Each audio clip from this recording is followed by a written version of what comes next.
Nasampulan ako, ang galing ah. Lanjo. Ito ako tuloy nasampulan. Kaletse-letse tuloy tayo. Buti ito, ganito, nakatago muna. Hanggat di ako nakakakuha ng bugado, pambira. Kaletse-letse na tayo. Lunis lang pala na isang pa. Webis pa lang, meron na. Ayun, dumating kanina. Pero kukonsulta ko muna sa bugado. Pwede mag-counter.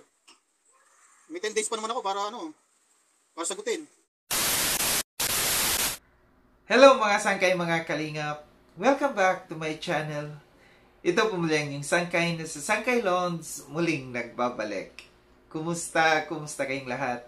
Sana nasa maayos na kalagayan ng lahat. Mapa dito sa Pilipinas or sa mga nasa ibang bansa, dobling ingat tayo, no?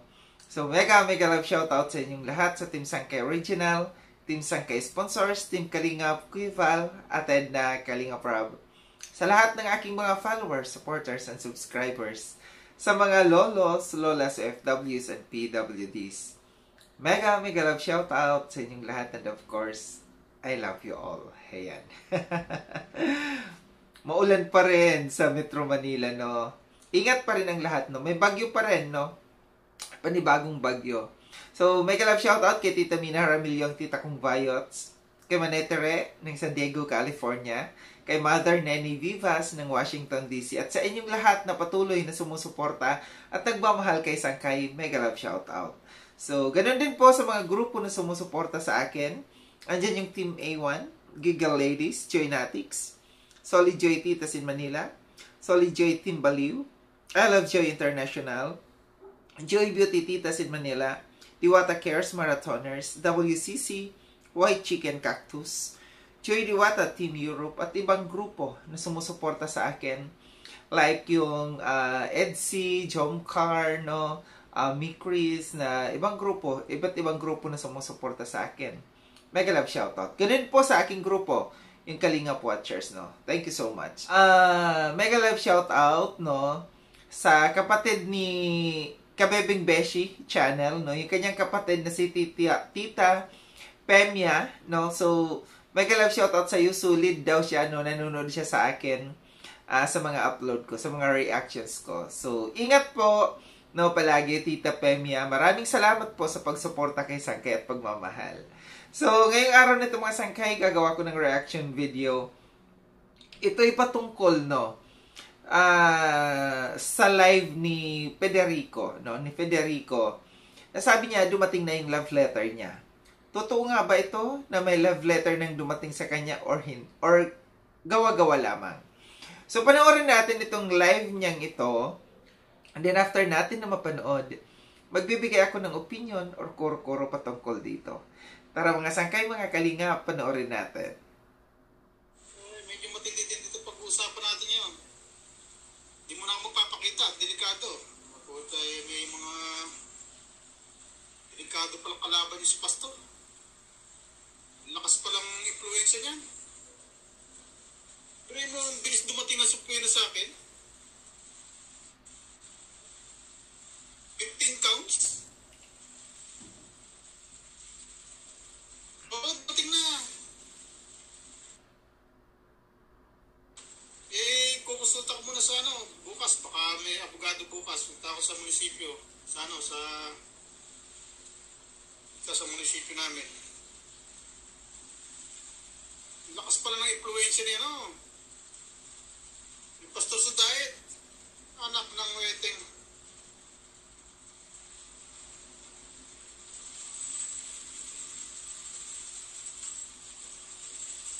Kaya pala nung una hindi siya maka-demanda kasi mahina pa influensya.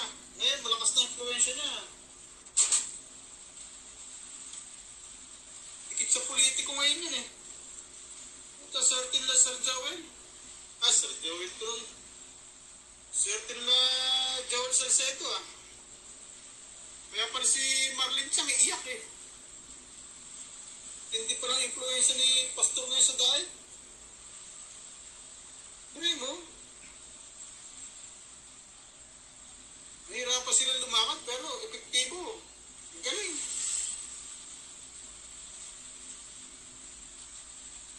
Nasampulan ako, ang galing Lanjo. Ganun pala kalasot. Kaya pala dumikit na sila, epektibo agad. Ito, ako tuloy nakasampulan. Kaya leche-leche tuloy tayo. Ay, Reynas Community, ingat kayo. Ang lakas na influensya kayo ni Pastor Sano sa diet. Iba pala pagka nakadikit sa politiko.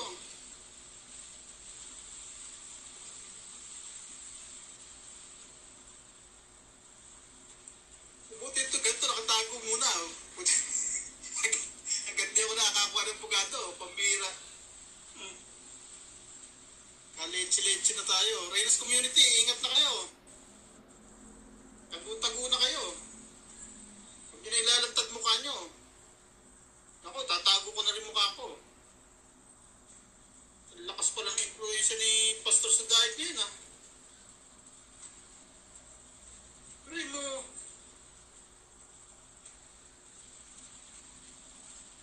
Lunes lang pala na isang pa. Webis pa lang, meron na.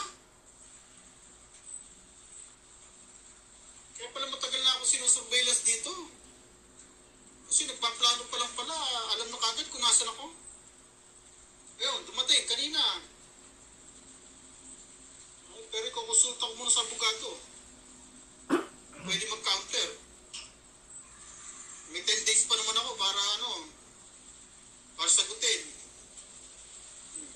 Pag hindi ko kaya sagutin, magtatago na lang ako. Kaya ngayon pala, tatago ko ito pag mukha ko. Bahala kayo dyan.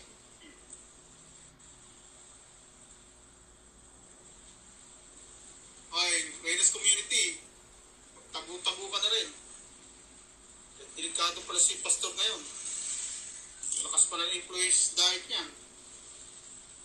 Wala ito, swerte nila brothers tsaka nila, Bayatas. Hindi pa dikit sa politiko nun si Manalo pala yung politiko nun. Tapos may mga kasanggapang board member. Anak ng wedding. Wala na, tago tayo. Kayo, kung sabagay kayo, nasa abroad kayo. Puta, lugi ako nito. Sa LNG, hindi kasali. Ako tuloy ang nadali. Wala ka ng wedding, Pastor. Kaya pala dikit ka ng dikit sa politiko. Malas lang natin, nanalo. Pati yung board member na kasangga nila, nanalo rin. Ang lakas ng influences diet. Pag hindi ko inurap ang kaso na yan, magtatago na lang ako. Kayo, bahala kayo dyan. Pati pag mumukha ko to, tatago ko na. Hindi na ako maglalive kita ang mukha ba? Mahirap na. Reynas Community, ingat kayo. Joel Salcedo, sunod na raw kayo. 15 counts sa akin. Ewan ko sa inyo. Anong huwag maniwala? Eto na nga, dumating na nga. Pinagkakaguluhan na nga nung mga bayaw ko sa kabila. Ikukonsulta daw sa abogado bukas. Buti, Biyernes bukas. May bukas pa dyan. Baka sa notary publiko lang. Oo naman. Pagkakapit sa politiko, ang timano, kahit wala kang warrant of arrest yan Pwede kang padampot yan Masabi ko sa inyo Ngayon nga lang ako nakapag-live Sabi ng mga kapatid ko, na nag-usap-usap na kami, tinawagan ko. Magtago na lang daw. Sabi ko, bahala na. Magtatago ko kung magkano. Bahala tayo dyan. Basta ako, hindi ko nakapakita ang mukha ko. Hoy, huwag niyo rin papakita ang mukha niyo. Pag kami gustong makita ang mukha niyo, huwag niyo ilalabas. Ako, tatago ko ito pagmumukha ko. Malakas ang kalaban natin ba? Pwede akong magtago, pwede kong harapin. Kasi cyberbullying pala kaso ko.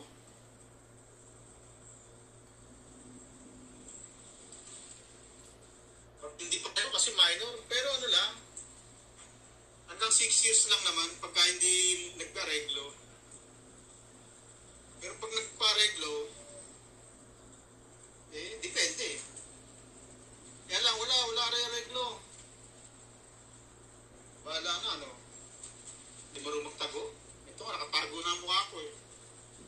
Isa ko na magtago eh. Kayo, bahala kayo dyan.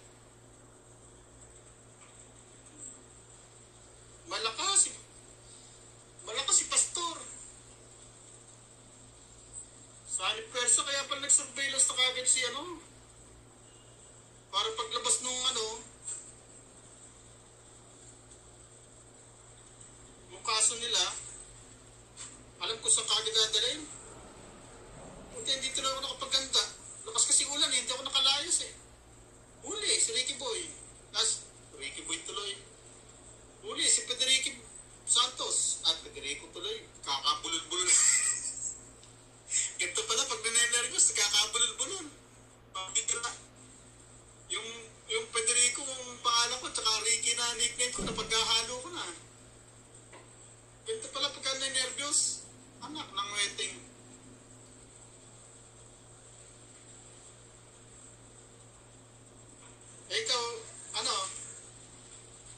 Ikaw, Reynolds Community, pag ninervous ka ba, paano kung magsalita? Bulol ka rin? Ako, kakabulol-bulol eh.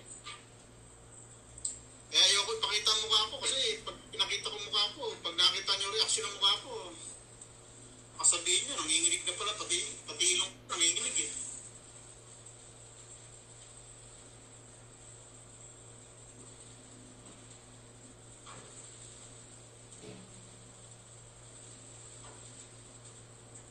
Na-hide pa? Huwag kayo mag-guide, hindi makita ang mukha ko eh. Ay, pagka nandun na, dadawit na natin yan. Bahala na, pag nandun na. Bahala sila dyan. Pwede kong idawit, pwede magtago na lang ako. Pero mukhang mahirap magtago eh. Ang galing ng surveillance ni Dr. Lab eh. Totoo pala yung kay Dr. Lab? Wala ko, nagbibiro lang yun, kaya palang tapang-tapang. Lakas pala ng niyan. Lakas ng influence. Walang dyan. Hindi ako nakapagtago ah. Akala ko, mga next week pa darating.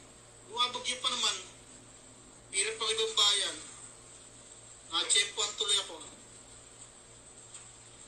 Pagtapat sa gate kanina nung sheriff eh.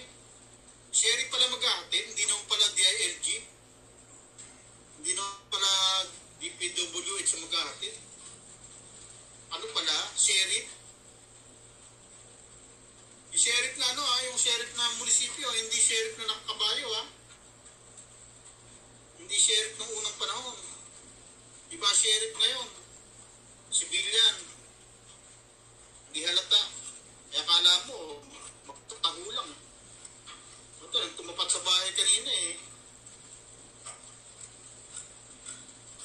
Akala ko, nagpapa-apply lang ng wifi. Akala ko, taga-PLDT lang eh. Ano na pala yun? Sheriff na pala yun? Hindi kasi mukha sheriff. Ang alam ko kasi sheriff, nakakabayo. Tapos may nakasuksok na baril sa bewang, tsaka yung nakasumbrero ng ang cowboy. Kung klase pala sheriff na yun. Okay, Reynolds Community. Mahanda-handa na kayo. Ingat kayo. Malakas si Pastor sa diet. Morning, Kaus, Joel Sacedo. Surbol kayo ngayon. Okay, swerte nyo, nasakot kayo. Ako, huli. Wala ka. Natapat pa naman bagyong hirap magbiyahe ngayon. Nakachempuan ako. Ang galing nito ako. Ano ako, nagbibiro. Magaling pala yung tao na yan. Kaya pala yumaman. Saan ka nakakitang patay gutom dati, ngayon milyonaryo na. Worth 5 million pala yung bahay niya. Kaya pala ayaw ipa-vlog. Kasi mabubuko ng mas maganda pang kalalabasan kay Marimar. Grabe pala si Doklat na eh. Kaya pala gaganong-ganon lang eh. Croatia.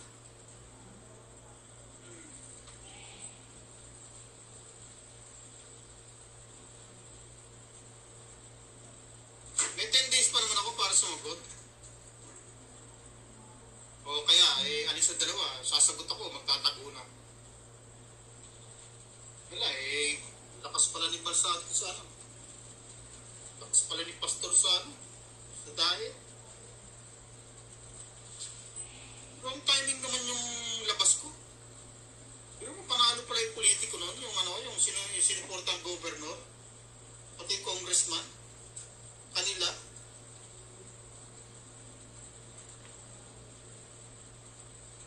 Pati mga board member, kanila. Anak ng uyate. Pati mayor, kanila eh. Ay, lakas ng influence eh. Magtatago na lang siguro ako kasi pag umattend ako sa kaso niyan, sigurado, tiklo ko niyan, yari ako niyan. Wala, tatago na lang ako. Hindi na ako attend sa hearing. Balaguin ko na sila. Taguan ko na sila. Tapos magla-live-live na lang ako ng nakatagong pagmumukha ko. Hindi ako harap. Sigurado talo ako dun. Hihimas ako ng malamig na simoy ng hangin. Malamig na simoy ng hangin. Malamig na rehas dun. Hindi ako atin ba? Bahala kayo dyan. Tataguan ko na yan.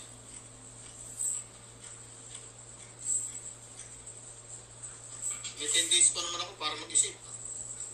Kung sasagutin ko, magtatago na. Kaya sa susunod na pag-live ko, iba na background ko, wala pa ayun, tatago na ako nun.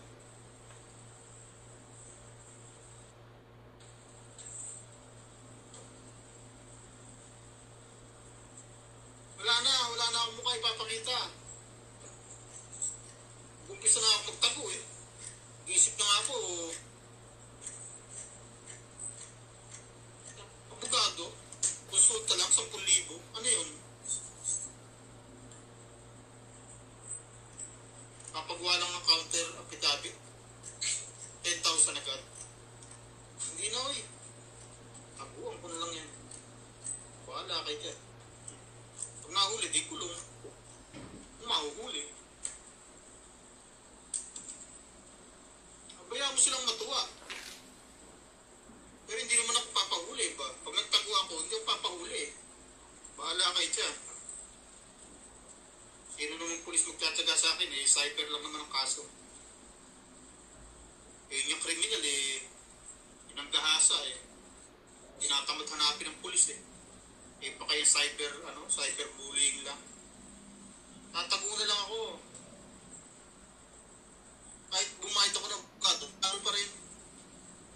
Lakas kaya sa dahil. Pero panalo gobernador, pati mayor na sinuporta, panalo.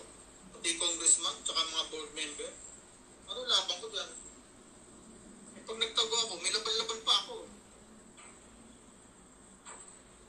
Hindi pwedeng mag-live sa loob. Tsaka hindi papakulong ba? Magtatago ako. Ano sila? Naserte. Laban ka sa kaso, talo ka. Tago ka na lang. Tatago na lang ako. Uwi na lang akong Negros Occidental ba? Bahala kayo dyan. Doon. Sabi na lang ako sa MPA doon. Tingnan ko, hanapin pa ako ng polis doon. Mag-MPA na lang ako. Punta ako Negros, sa Kawayan Negros Occidental. Doon, buntok doon. Sabi lang ako sa MPA. Pero pagkasabi ako sa MPA, hindi ako hindi ako lalaban. Tagaluto lang ako doon. Tagatanim lang ako ng albati doon. Hindi ako lalaban sundalo ba? Cyber lang, makikipaglaban ko sundalo. Hindi na. Tatanim lang ako ng albati doon. Tapos papaano na ako. Tagaluto na lang nila ako. So yun mga sangkay mga kalinga, pati napanood itong kaperaso dun sa live ni Federico, sinasabi niya dito na dumating na nga daw yung love letter sa kanya, Alam natin na ang tinutukoy niya dito, yung sinasabing nagsampa ng kaso si Beyonce at saka yung kanyang magulang, no. Alam ko yung iba maniniwala, yung iba hindi maniniwala. Pero base sa aking opinion, ako po, no, base sa aking pag-aanalisa dito sa kanyang live na ito'y pang-aasar at pangiinis sa kalingap, no. Walang katotohanan, no. Tingin ko, para sa akin to, walang katotohanan itong kanyang mga sinasabi. Ito'y para siya ay magka-views lamang, siya ay para mang-asar lamang, no. Doon sa ipinakita ni Kuya Val noong nakarang araw na sila ay nasa cybercrime, no, na nandoon sina Beyonce at saka yung kanyang tatay. And well, sana nga no matuluyan si Federico. Itong kanyang sinasabi na ito na may dumating na love letter sa kanya. Sana nga dumating ngayong araw na dumating nga yung totoong love letter para sa kanya. Sabi niya na ano daw siya, parang naisahan siya kasi akala daw niya hindi darating kasi Lunes pa lang, no, nagsampa ng kaso, Huwebes pa lang dumating sa kanya. And bumabagyo pa daw di umano, no, na dumating sa kanya yung love letter na yon. Akala daw niya yung sheriff na yon nakakabayo, sabi niya. So, dito pa lang sa mga salitang ito, no, na kanyang sinasabi na akala niya nakakabayo, cowboy, nakasombrero, yung sheriff, no. And take note, yung sinabi niya, akala daw niya DILG or DPWH, no, yung maghahatid sa kanya. Pang-aasar ito. Kasi alam natin ang DPWH, anong connection, no, ng DPWH dito sa kaso, no. Alam natin na kung anong trabaho ng DPWH, no. So, malinaw na ito'y pang-aasar sa kalingap, no. And sa tingin ko, ito mayroon siyang mapaglalagyan kung sakali man, no, na maituloy yung kaso. Kasi dito malinaw na binabanggit niya yung mga governor, congressman at saka mayor, no, na sinuportahan ni Kuya Val nitong nagdaang election, no. Sinasabi niya dito na malakas daw si Kuya Val ngayon dito sa Daet dahil dito sa mga politiko na ito. And sabi niya kaya daw mabilis yung kaso dahil tinutulungan di umano si Kuya Val nitong mga politiko na ito. Malakas daw ang impluwensya ni Kuya Val dito sa mga politiko. Dito sa mga ganito, no, malinaw, no, na ginagamit niya, hihinalaan niya itong mga politiko na ito na hindi nagaano sa tamang proseso, no, sa mga kasong ganito. Dinadaan yung pag-empower bilang isang politiko. So dito pa lang, no, mayroon na siyang dito, may grounds na naman siya sa mga politiko na ito. Ngayon, sabi pa niya dito, no, na hindi siya magpapakita, no, siya ay magtatago na lamang sa Negros Occidental, sabi niya, sa Kawayan yata yon. Ginamit pa niya dito yung mga NPA, no, na sinabi niya, sasapi na lang siya sa mga NPA, magtatago na lang siya sa mga NPA. Ito yung malaking rin to, no, dito sa mga NPA na kinakaladkad niya yung pangalan ng mga NPA dito, no. Nananahimik yung mga NPA, hindi walang kinalaman dito sa social media, idinadawit niya dito. So sana lang, no, may mga NPA na makarinig dito sa kay Federico na sila'y ginagamit. Ibig sabihin nun, ang pinapalabas dito ni Federico, no, na yung mga NPA ay takbuhan ng mga taong masasama, no. Takbuhan ng mga taong may kaso, takbuhan ng mga taong may kasalanan dito sa lipunan. Ito yung pinapalabas niya, no. So dito sana, no, sana lang may mga NPA na makarinig dito sa kay Federico, at tama nga dapat lang na siya ay hanapin din ng mga NPA.